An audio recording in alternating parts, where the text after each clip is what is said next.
संत रविदास जयंती के अवसर पर प्रधानमंत्री नरेंद्र मोदी जालंधर के डेरा सचखंड बल्ला जाने वाले हैं, लेकिन इस दौरे पर सियासी घमासान मच चुका है। जैसे कि आप जानते हैं कि 2027 यानी अगले साल पंजाब में चुनाव है। ऐसे में आम आदमी पार्टी, अकाली दल, कांग्रेस हो या बीजेपी, सभी के सभी अपना दमखम दिखाने में इसी साल से जुट चुके हैं। पंजाब में चुनाव अब सिर्फ एक चुनाव नहीं, बल्कि अस्तित्व और राजनीतिक साख का सबसे बड़ा सवाल बन चुका है। कहना गलत नहीं होगा कि इस चुनाव में सभी पार्टियों की आन बान और शान जुड़ी है। जहां एक और आम आदमी पार्टी की बात करें तो कांग्रेस और अकाली दल जैसी बड़ी पैठ बनाई हुई पार्टियों को पछाड़ते हुए पंजाब में नई राजनीति की शुरुआत करने वाली आम आदमी पार्टी है। साल 2022 में आम आदमी पार्टी ने पंजाब के सिंहासन से दिग्गजों या यूं कहें कि पुराने चावलों को हटाकर सत्ता पाई थी। आम आदमी पार्टी की जीत ने पंजाब का इतिहास बदल कर रख दिया और अब 2027 में अपनी प्रतिष्ठा बचाने के लिए आम आदमी पार्टी लड़ेगी। कांग्रेस और अकाली दल ने तो लंबे समय तक पंजाब पर एक एक करके लंबा राज किया है, लेकिन बीजेपी हमेशा अकाली दल के साथ उसकी बी पार्टी के तौर पर चली। लेकिन अब समीकरण बदल चुके हैं। अकाली दल और भाजपा का लॉन्ग टर्म वाला गठबंधन टूट चुका है और अब बीजेपी पंजाब में खुद के पैरों पर खड़ा होने की कोशिश में जुटी है। हालांकि पंजाब में बीजेपी के रास्ते में बहुत से रोड़े हैं, इसलिए शायद पीएम मोदी के पंजाब दौरे को चुनावी मौका भुनाने के तौर पर देखा जा रहा है। बीजेपी के आगे जो सबसे बड़ी चुनौती है वो है पंजाब के जाट वोटर्स। जाट वोटर्स का भरोसा जीतना बीजेपी के लिए बहुत ही मुश्किल है। इसलिए भाजपा पंजाब में गैर जट और दलित मतदाताओं को साधने की रणनीति पर काम कर रही है। कुछ राजनीतिक एक्सपर्ट्स की माने तो बीजेपी की छवि गैर जाटों और दलित समुदायों के बीच हाल ही में सकारात्मक रूप से सुधर रही है। ऐतिहासिक रूप से जब भाजपा अकाली दल की सहयोगी थी, तब उसकी छवि मुख्य रूप से शहरी हिंदू और गैर जट वोट बैंक वाली पार्टी की थी। कृषि कानूनों पर जट किसानों के विरोध के बाद भाजपा ने अपनी रणनीति में बदलाव किया है। पार्टी खुद को एक ऐसी पार्टी के रूप में पेश कर रही है जो सभी वर्गों, विशेषकर दलित और ओबीसी समुदायों का सम्मान करती है। आपको बताएं कि पंजाब में लगभग 32% आबादी दलितों की है। भाजपा इस वोट बैंक को राष्ट्रीय स्तर पर अपने समर्थन आधार का एक महत्वपूर्ण हिस्सा मानती है। आपको बताएं कि जालंधर का सबसे प्रभावशाली डेरा सचखंड बल्ला रविदासिया समुदाय का गढ़ माना जाता है और ऐसे में पीएम मोदी का रविदासिया समाज में आने को विपक्ष और एक्सपर्ट एक चुनावी प्रोपेगेंडा के रूप में देख रहे हैं। और इसके साथ साथ डेरा प्रमुख संत निरंजन दास को पद्मश्री से सम्मानित करने का केंद्र सरकार का फैसला इस समुदाय द्वारा दशकों से की जा रही उपेक्षा को दूर करने का एक प्रयास माना जा रहा है।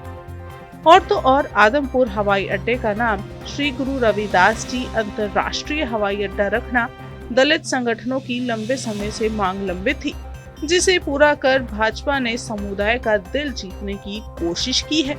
लेकिन मनरेगा स्कीम पर जो भाजपा ने बदलाव किए हैं उसे विपक्ष दलित विरोधी बता रहा है और इस मुद्दे पर भाजपा को घेरने की पूरी तैयारी में है। आपको बताएं, भाजपा हरियाणा के तर्ज पर ही पंजाब में गैर जाटों, दलितों और ओबीसी का एक मजबूत गठबंधन बनाने की कोशिश में जुटी है, जैसा उसने हरियाणा में गैर जाट मुख्यमंत्री बनाकर किया था। अब हरियाणा का मॉडल पंजाब में कितना सक्सेसफुल होता है ये तो चुनावी टाइम बता ही देंगे। लेकिन वहीं पंजाब में बीजेपी के सामने दूसरी बड़ी चुनौती कद्दावर सिख चेहरों की कमी है, जो ग्रामीण पंथिक वोट बैंक को प्रभावित कर सके। हालांकि पार्टी रवनीत सिंह बिट्टू जैसे नेताओं के जरिए इस कमी को भरने की कोशिश कर रही है, लेकिन भाजपा के पास अभी भी कोई भी पंथक चेहरा नहीं है, जो इसका सबसे बड़ा डाउनफॉल है।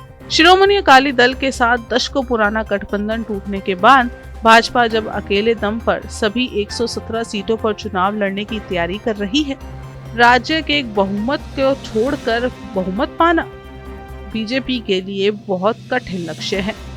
सब जानते हैं पंजाब में सिख वोटर्स की संख्या सबसे ज्यादा है।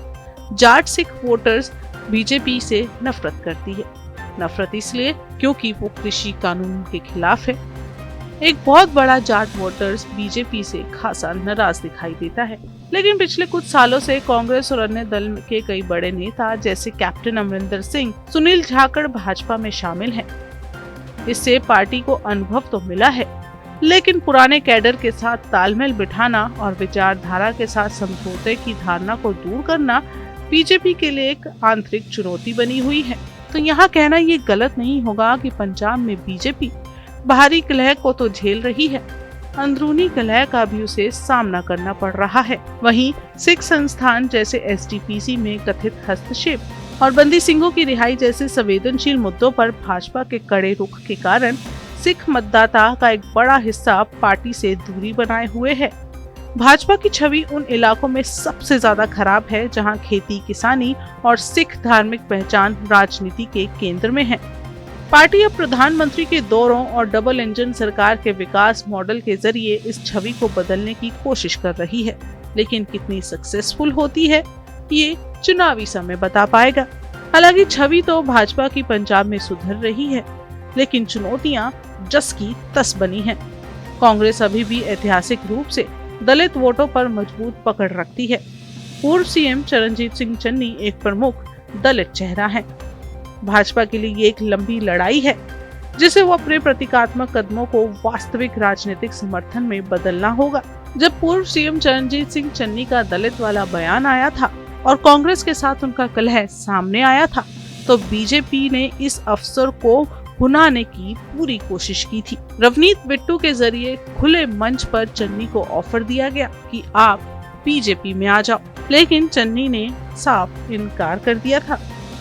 आपको बताएं, प्रधानमंत्री मोदी का डेरा सचखंड बल्ला का दौरा इसी रणनीति का हिस्सा है।